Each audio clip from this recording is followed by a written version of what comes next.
Andy, Yo. I want to go over the idea. Yep. One of our favourite guys, Jeff Bezos, that there's two types of companies.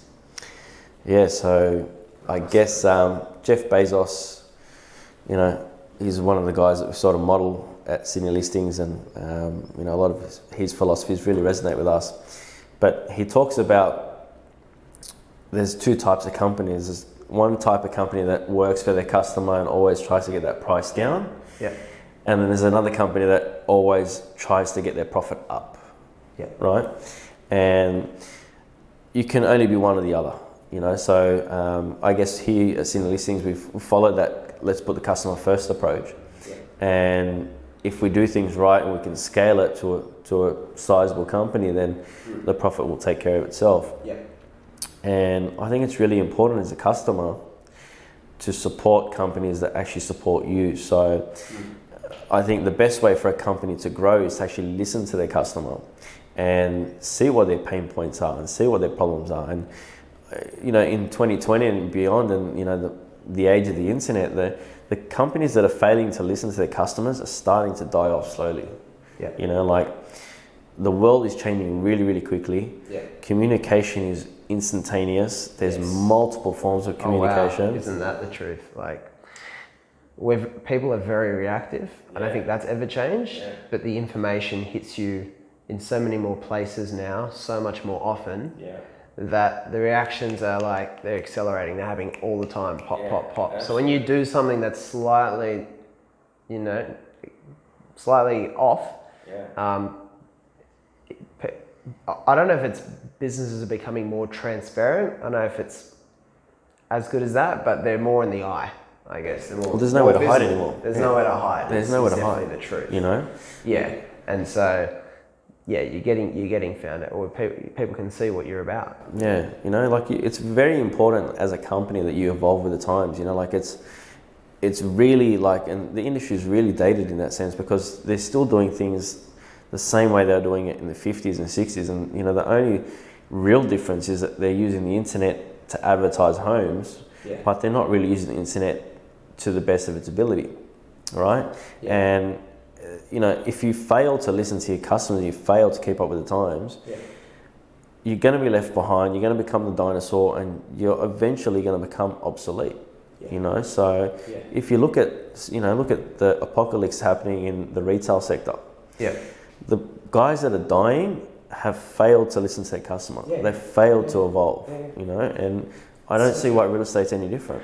There's so many industries. I mean, the food, even food industries, there's a lot of businesses that I've heard of, some local kind of restaurants that they get going on Uber Eats or Deliveroo, for example. Yeah.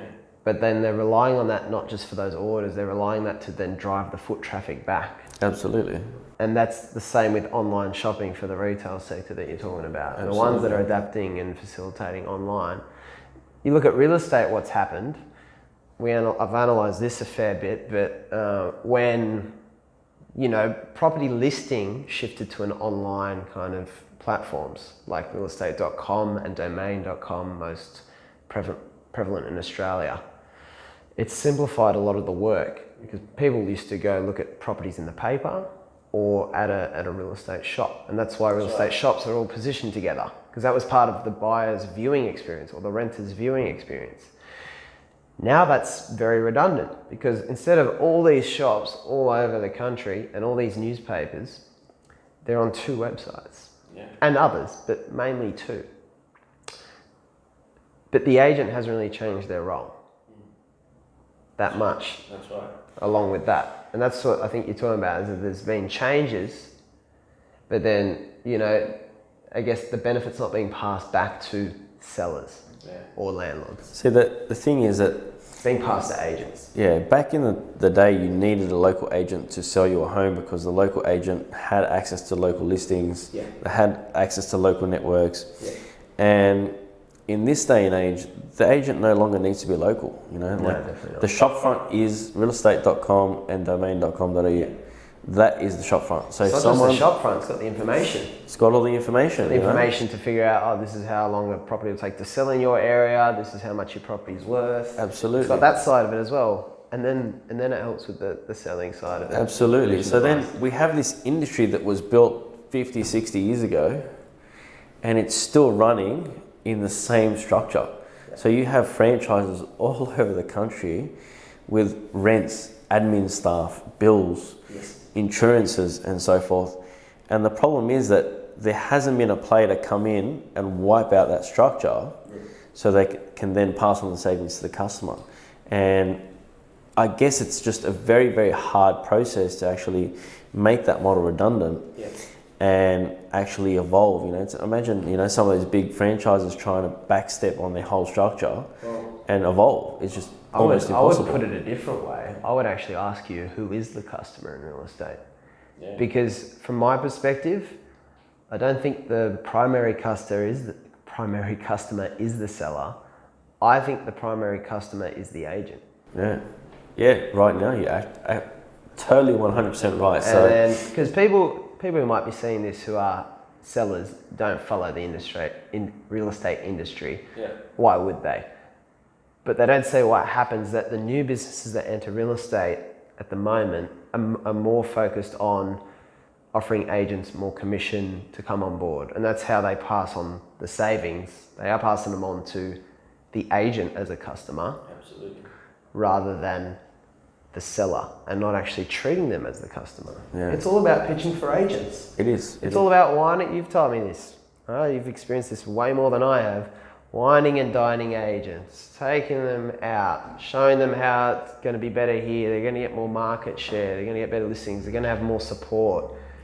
That's the service that would be great to give to your customer. The people who are actually selling the home. Absolutely. But the agent's getting it.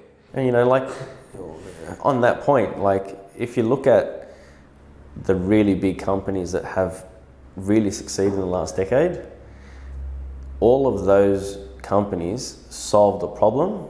Yes. They did it better. Yes. They did it faster and with less friction. You know, so they really modeled what the customer would want. You know, like look at Uber. I mean, Uber came in and wiped out the taxi industry, you know, very quickly. You know, they created a new sector by solving a problem that everybody hated. They solve problems for multiple people at once. So it's a great business. People who want flexible employment, or, you know, people who are underemployed, people who wanted to get in a clean car, a good experience, that was accountable to its service. That's right. And couldn't just give them a bad experience and then never have to deal with them again and easily acquire new customers. Now they got a rating. Oh, maybe I don't want this driver. He's only got 3 stars. And you're guaranteed to get an Uber. And you're guaranteed to get one. They're not going to refuse you. They don't know where you're going. That's right. They're not sitting in a low and each one of them. And that's the same with, you know, businesses like Netflix and Airbnb and so forth. They've all solved the problem and they've adapted a new model that actually suits today's day and age. And you know, I think that's what we're all about here, and we're trying to build something that is not a redundant model and can actually serve the customer first. Well, I think, well, obviously we believe so, but I think the important thing is asking the question, and you said the words there, solving a problem.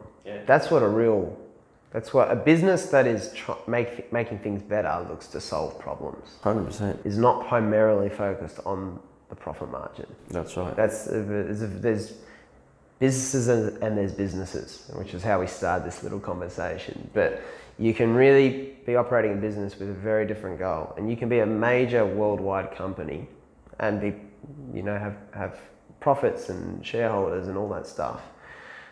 But you can still be focused on solving problems for people. And the best companies are doing that. Definitely. Agree. Oh, you're still here? Wait, I haven't seen you subscribe yet. Go ahead and subscribe. Oh, and while you're at it, why don't you follow us on Instagram too? Sound like a good idea? Sounds like a good idea. See you soon.